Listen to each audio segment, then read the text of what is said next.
Bienvenidos a El Debate. Imaginen por un momento a 160 hombres exhaustos, aterrorizados y escondidos en las sombras de unas edificaciones de piedra en Cajamarca. Rodeados, además. Exactamente, rodeados. Afuera, un ejército de decenas de miles de guerreros andinos acampa bajo la luz de la luna. Y bueno, la narrativa histórica tradicional nos ha pedido creer que a la tarde siguiente, este pequeño puñado de extranjeros logró capturar al emperador más poderoso de América. Y desmoronar su imperio en cuestión de horas, o sea, algo casi mágico. Claro, casi mágico.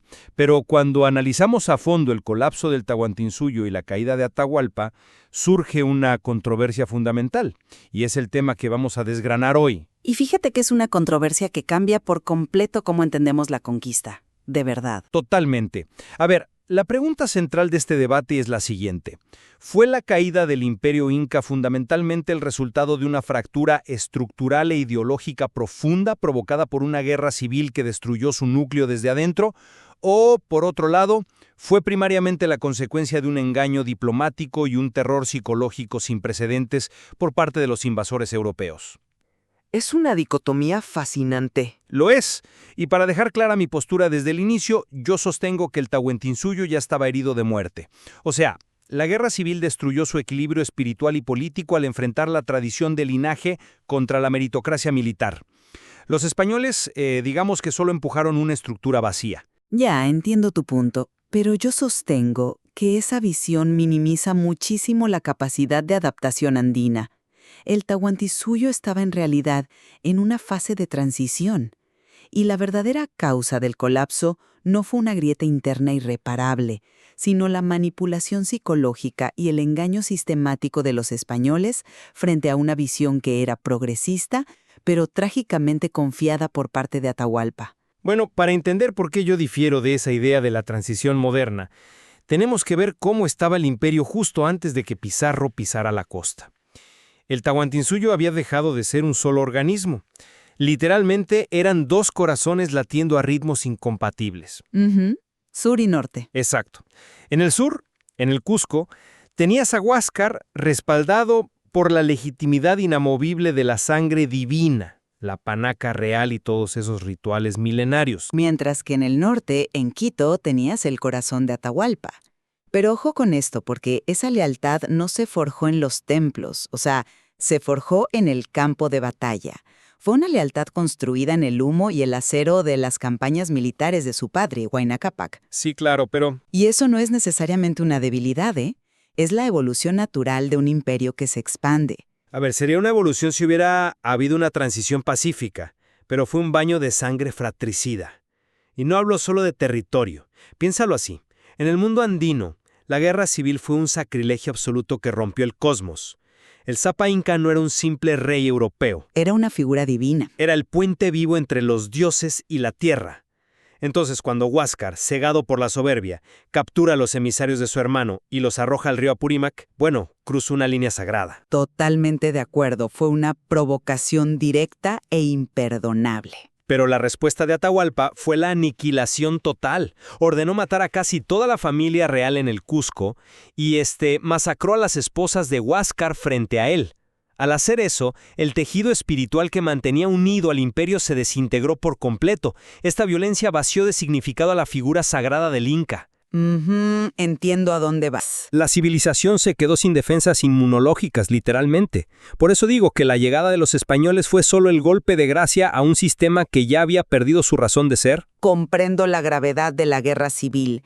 Pero a ver, es muy fácil ver a Atahualpa como el verdugo de su propio imperio si compramos la historia tradicional de su captura. Y aquí es donde necesito que cambiemos el lente. Yo me apoyo muchísimo en la investigación de Luis Andrade Reimers. Ah, claro, su obra sobre la verdadera historia de Atahualpa. Sí, exactamente. Porque hay cosas que la narrativa oficial no explica.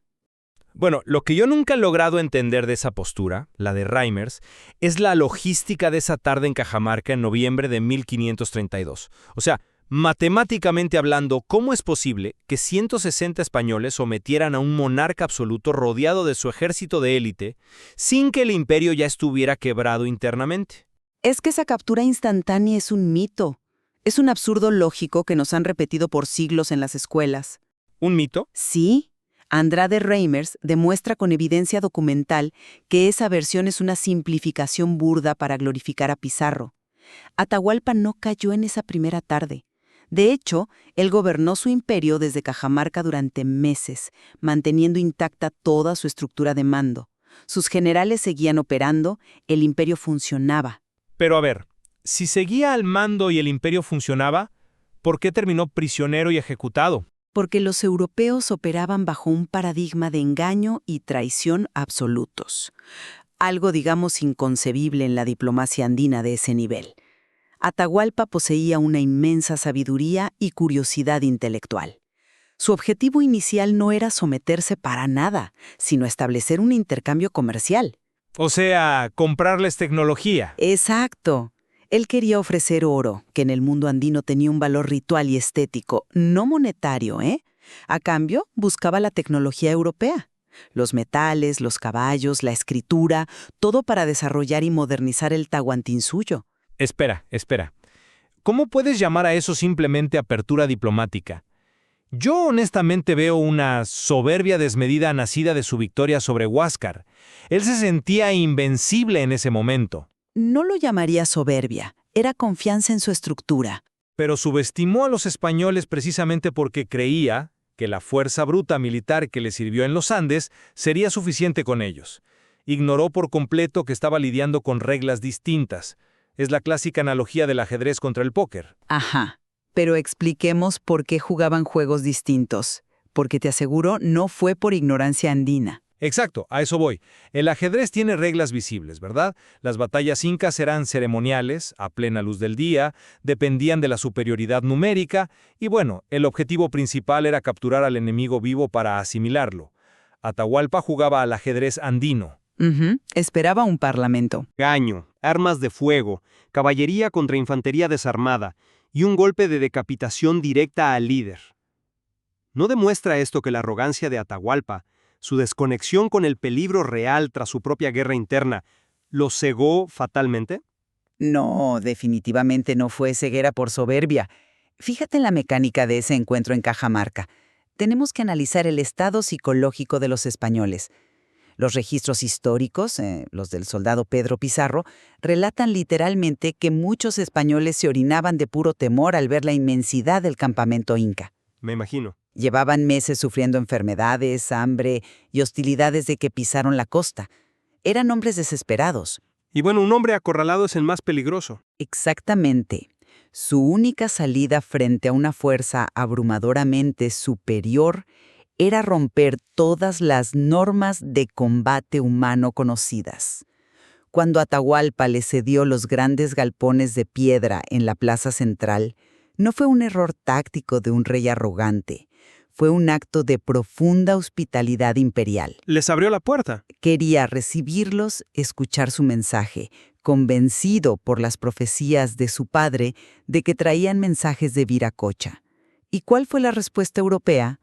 Una emboscada sangrienta contra danzantes y servidores desarmados. Él abrió las puertas de su casa a invitados que entraron con dagas envenenadas bajo la capa. A ver, entiendo ese punto.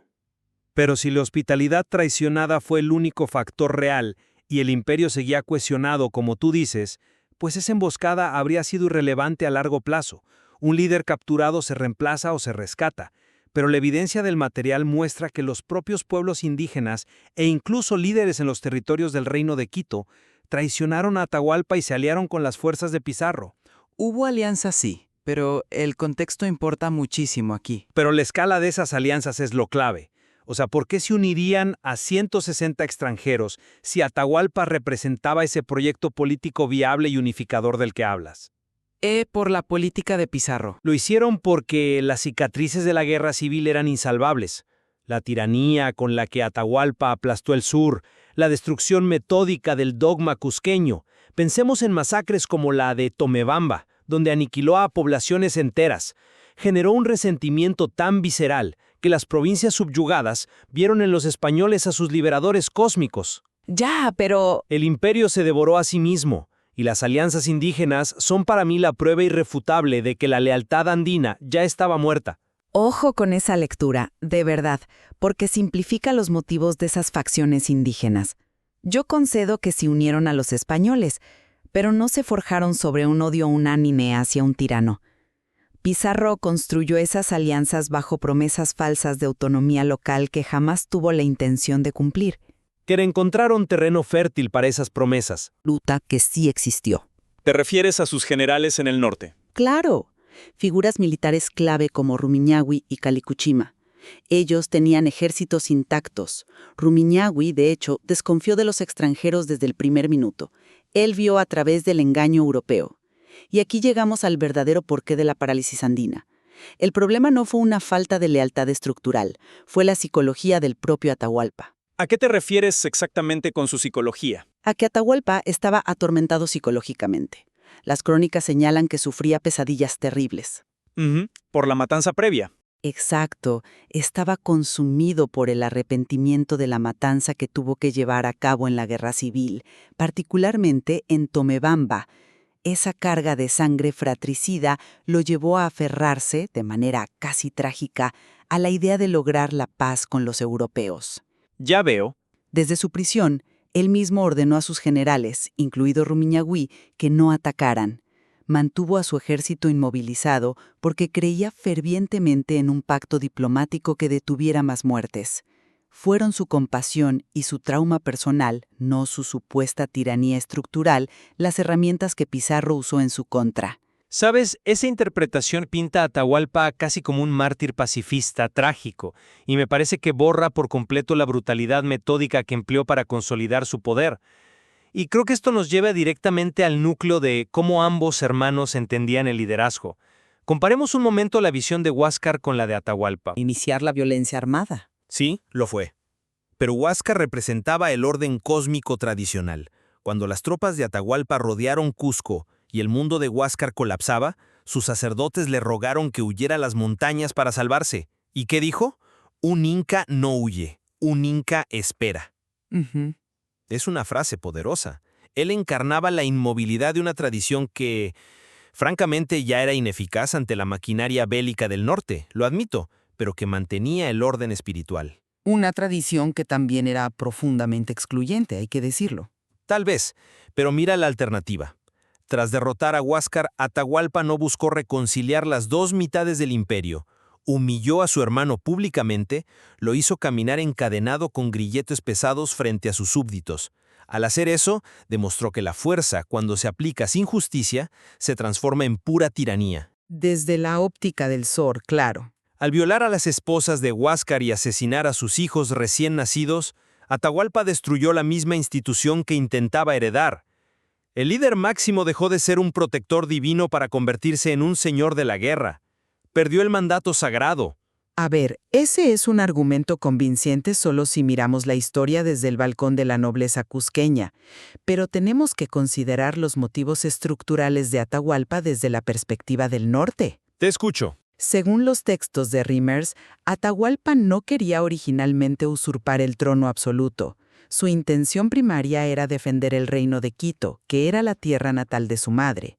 Huayna Cápac le había dejado ese territorio legítimamente para evitar, irónicamente, una división violenta. Pero de todas formas terminó marchando hacia el Cusco. Como una respuesta táctica inevitable, o sea, no le quedó opción. La marcha hacia el sur fue provocada por la agresión militar de Huáscar y por un racismo virulento. Los incas de sangre pura en el Cusco despreciaban a los mestizos del norte. Huáscar torturó a los mensajeros de paz de Atahualpa exigiéndoles sumisión absoluta. Sí, eso documentan las crónicas. Entonces, la visión de Atahualpa no era destruir el Tahuantinsuyo, era consolidarlo y modernizarlo frente a una aristocracia decadente. Tenía la capacidad de integrar tecnología, de cambiar paradigmas.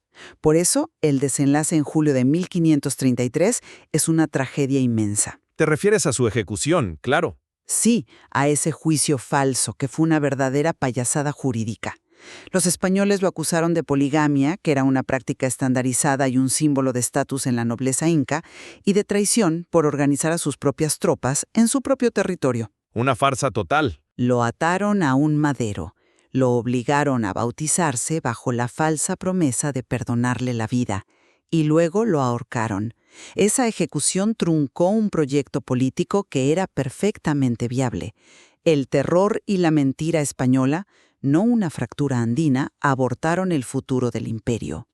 Entiendo perfectamente la defensa del proyecto de modernización de Atahualpa, pero los hechos durante su cautiverio me siguen apuntando a la fractura interna. O sea, fíjate en sus prioridades. Hablas de que gobernó desde Cajamarca, de que tenía sus generales listos. Sin embargo, su primer gran acto contundente desde su prisión no fue coordinar a Rumiñahui para aniquilar a Pizarro.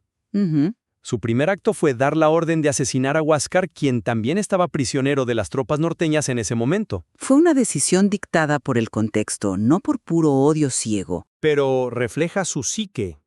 Atahualpa le temía más a su propio hermano, el inca legítimo depuesto, que a los invasores armados que lo tenían secuestrado. Esa paranoia, esa necesidad obsesiva de eliminar al rival interno en lugar de priorizar la amenaza externa existencial, es el síntoma clínico de que la herida autoinfligida del Tahuantinsuyo era mortal.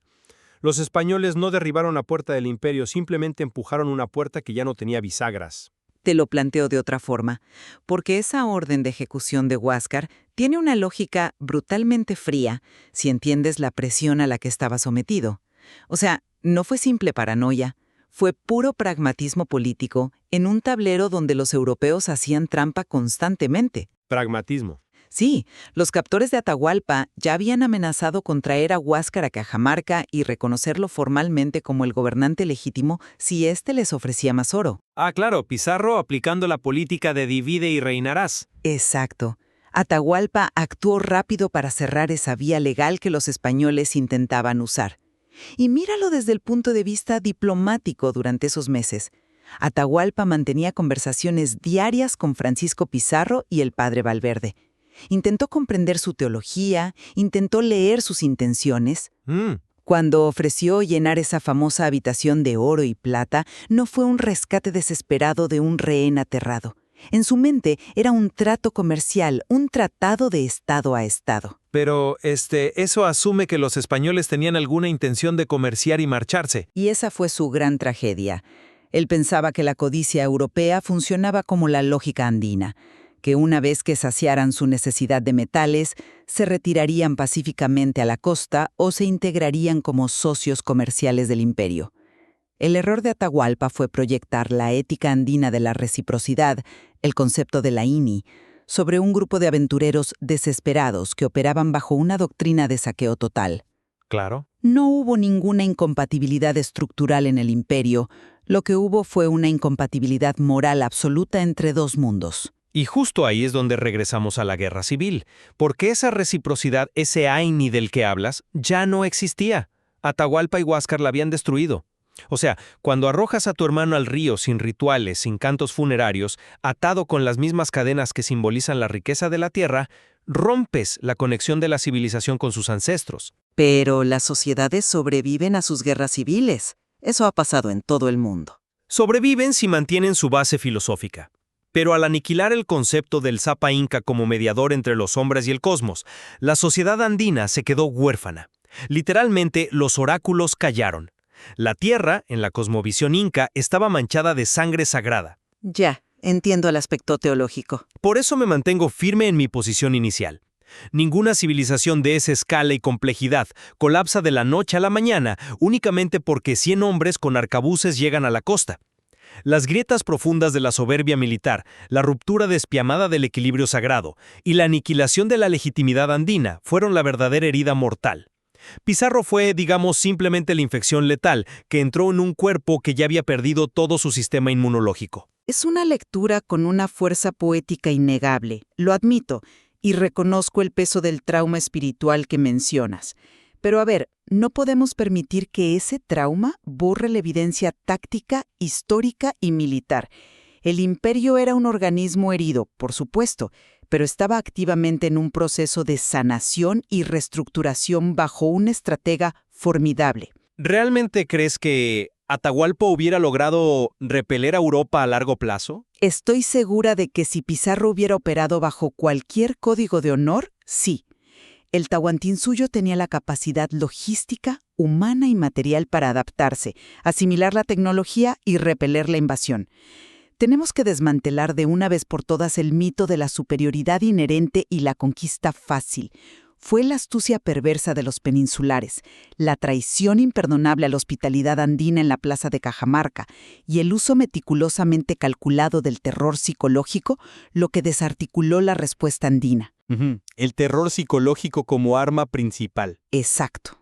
El trauma de la guerra civil existía, sí, pero fue la manipulación sistemática de ese dolor por parte de Pizarro lo que congeló a generales como Rumiñahui.